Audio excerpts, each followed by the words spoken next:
we keep hearing the drumbeat of where is the evidence? Right here, Sean.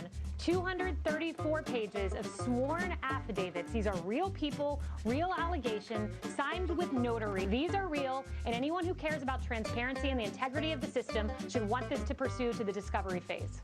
I now have 3 binders. Wait, hold most that of up. which are Let me see. affidavits. Hold that up. What can I see? Well, I have 3 binders. These are court filings and affidavits. Binders, yikes. A word to the wise in politics, don't talk about binders. Historically, it hasn't gone well. As I had the chance to pull together a cabinet, all the applicants seem to be men. They said, how come all the people for these jobs are all men? They said, well, these are the people that have the qualification. Can't we find some women that are also qualified?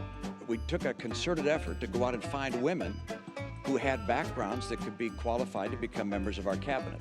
I went to a number of women's groups and said, can you help us find folks? And they brought us whole binders full of women. But this stack of papers tactic is nothing new. Back in 2015, then candidate Trump tweeted this picture of himself supposedly signing his tax returns, which to this day we still have not seen. The New York Times reported this year, among other revelations, that Trump suffered big losses and only paid $750 in federal income taxes in recent years. There are real, factual stories behind these props, and they make you wonder why the president or his allies would hold them up. In January of 2017, then President-elect Trump tweeted this picture claiming to be writing his inaugural address.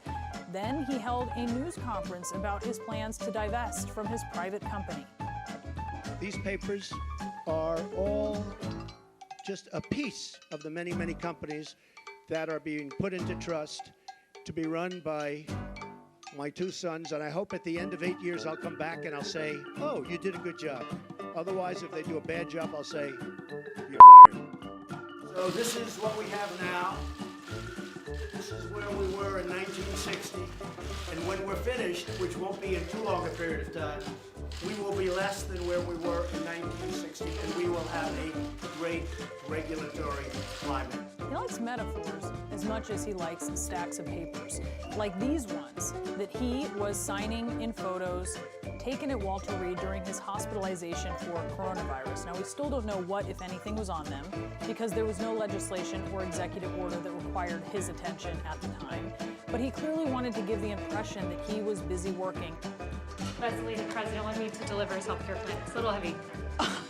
Oh my God, this is his health care plan. Yes. It was heavy, filled with executive orders, congressional initiatives, but no comprehensive health plan.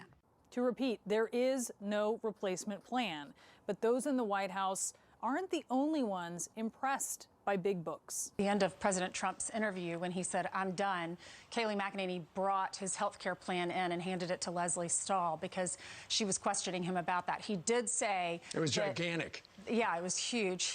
Yeah, and it was just a prop. Like this list that we dissected 2 days ago on this show, a stack of papers from the Trump campaign's lawyers allegedly listing more than 3,000 counts of voter fraud in Nevada, when really it's just a list of Nevadans who can legally vote from out of state and overseas, including service members who are deployed or stationed around the country and their spouses. These are binders full of Women. Stacks of papers with information worth less than the paper they're printed on. They may be huge, but they're also empty.